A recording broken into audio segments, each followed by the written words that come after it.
गिरिडीह में साइबर अपराधी बेखौफ होकर अपनी गतिविधियां जारी रखे हुए हैं। ताजा घटना पर्वताड़ इलाके की है, जहां साइबर पुलिस ने 2 युवकों तुलसी मंडल और संतोष मंडल को गिरफ्तार किया।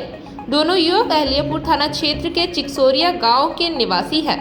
इनकी गिरफ्तारी पवन मंडल के घर से हुई, जो डीसी और एसपी ऑफिस के नजदीक है। साइबर डीएसपी आबिद खान के अनुसार एसपी डॉक्टर विमल को लगातार सूचनाएं मिल रही थी कि पर्वताड़ में साइबर अपराधी सक्रिय है और अपराधों को अंजाम दे रहे हैं। इस आधार पर छापेमारी की गई। जांच के दौरान यह भी सामने आया कि जिस घर से संतोष मंडल को गिरफ्तार किया गया है, वहां हाल ही में नया निर्माण हुआ है। पुलिस यह पता लगा रही है कि क्या इस निर्माण में साइबर ठगी का पैसा लगा है। गिरिडीह के पारसनाथ पहाड़ में आदिवासी समाज के नववर्ष के अवसर पर बाहा पर्व का आयोजन किया गया। यह पर्व आदिवासी लोगों का मुख्य त्योहार है, जिसमें प्रकृति की पूजा अर्चना की जाती है। इस पर्व में आदिवासी समाज के लोग अपनी संस्कृति और परंपरा को प्रदर्शित करने का अवसर प्राप्त करते हैं। इस वर्ष यह भव्य रूप से मनाया जा रहा है, जिसमें कई अलग अलग काउंटर बनाए गए हैं और कई प्रकार की सामग्रियों को बेचा जा रहा है।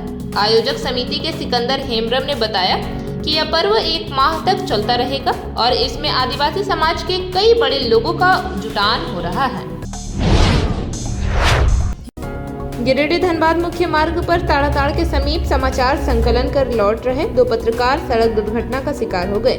घायल पत्रकार में गांडे निवासी प्रिंट मीडिया के पत्रकार प्रमोद पंडित व इलेक्ट्रॉनिक मीडिया के राजू मंडल है। दोनों पत्रकार पंडरी से समाचार संकलन कर लौट रहे थे, तभी पीछे से तेज रफ्तार 4 पहिया वाहन ने बाइक को जोरदार टक्कर मार दी, जिसमें दोनों गंभीर रूप से घायल हो गए।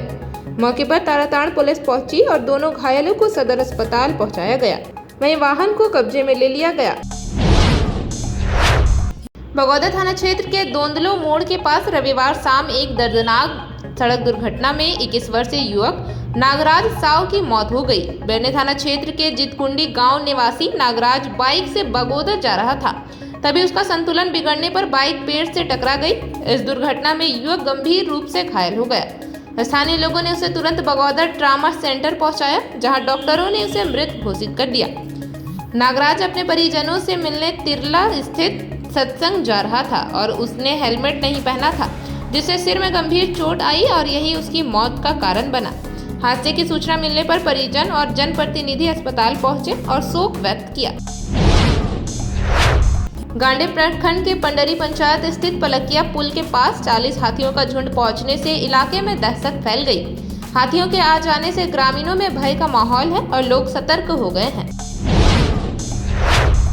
झारखंड की हेमंत सोरेन सरकार ने 1,45,400 करोड़ रुपए का बजट पेश किया। वित्त मंत्री राधाकृष्ण किशोर ने इस बजट में शिक्षा, स्वास्थ्य और रोजगार के लिए कई महत्वपूर्ण घोषणाएं की। बजट में 9,411 करोड़ रुपए का बाल बजट, नए मेडिकल कॉलेज की स्थापना, कृषि क्षेत्र के लिए 4,587 करोड़ रुपए और 1200 किलोमीटर सड़क निर्माण जैसे बड़े ऐलान किए हैं। इसके अलावा जलापूर्ति परियोजना और एमएसएमई के लिए आधारभूत संरचना पर भी ध्यान दिया जाएगा। इस बजट को अबुआ बजट नाम दिया गया है और राज्य को शिक्षा और पर्यटन में इनोवेशन हब बनाने की भी योजना है। वित्त मंत्री राधाकृष्ण किशोर ने बजट में झारखंड में पर्यटन को बढ़ावा देने के लिए प्रमंडल स्तर पर पर्यटन सर्किट बनाने की घोषणा की। इस कदम से हजारीबाग के जैसे उपेक्षित पर्यटन स्थल विकसित हो सकते हैं, जिससे रोजगार और राजस्व के अवसर बढ़ेंगे। हजारीबाग में इचाक, सूर्यकुंड, कन्हरी हिल और बाड़का गांव जैसे पर्यटन स्थल है, जिनका विकास किया जा सकता है। इससे राज्य में पर्यटन क्षेत्र को नई पहचान मिल सकती है। महावीर शामी नामक एक प्रसिद्ध माटी चित्रकार झारखंड की समृद्ध संस्कृति को दीवारों पर उकेर रहे हैं। उनका लक्ष्य है झारखंड के 32,640 गांवों में झारखंडी रंग भरना और संस्कृति पहचान दिलाना। इसके लिए उन्होंने अपनी नौकरी छोड़ दी है और पिछले 3 वर्षों से लगातार इस मिशन में लगे हुए हैं। महावीर शामी ने राज्य के 9 जिलों के लगभग 120 गांवों में 35,000 वर्ग फीट दीवारों पर झारखंडी संस्कृति को दर्शाने वाले चित्र बनाए हैं। उनका कहना है कि झारखंड अलग राज्य तो बन गया है, लेकिन यहाँ की मूल संस्कृति धीरे धीरे विलुप्त होती जा रही है। इसी को बचाने के लिए वे अपनी कला के माध्यम से जागरूकता फैला रहे हैं। हेमंत सोरेन सरकार ने 2025-26 का बजट झारखंड विधानसभा में पेश किया। वित्त मंत्री राधाकृष्ण किशोर ने बजट में राज्य की महत्वाकांक्षी योजना झारखंड मुख्यमंत्री मैया सम्मान योजना का ऐलान किया। इस योजना के तहत राज्य सरकार 18 से 50 साल तक की महिलाओं के प्रति माह 2500 रुपए की राशि देगी। वित्त मंत्री ने इसे नारी सशक्तिकरण की दिशा में हेमंत सोरेन सरकार का अहम कदम बताया। योजना का उद्देश्य महिलाओं को आर्थिक रूप से स्वावलंबित, सामाजिक रूप से सशक्त और मानसिक रूप से सजग बनाना है। इस योजना के लिए बजट में 13,363 करोड़ 35 लाख रुपए का प्रावधान किया गया है। तेलंगाना के नागर कुर्नूल से 85 मजदूर गुमला लौट गए हैं। 3 महीने की मजदूरी बकाया होने के कारण इसका करीब 50 लाख रुपए का भुगतान रुका हुआ है। मजदूरों का कहना है कि सुरंग हादसे के बाद उन्हें खाने पीने में दिक्कत आई और कंपनी ने काम छोड़ने के बाद भी दबाव बनाया।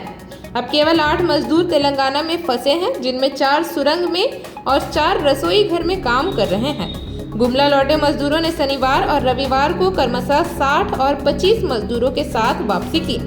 बचाव दल सुरंग में फंसे मजदूरों को निकालने का प्रयास कर रहा है। आप देख रहे हैं द जोहार, जुबां पर जोहार, दिल में झारखंड।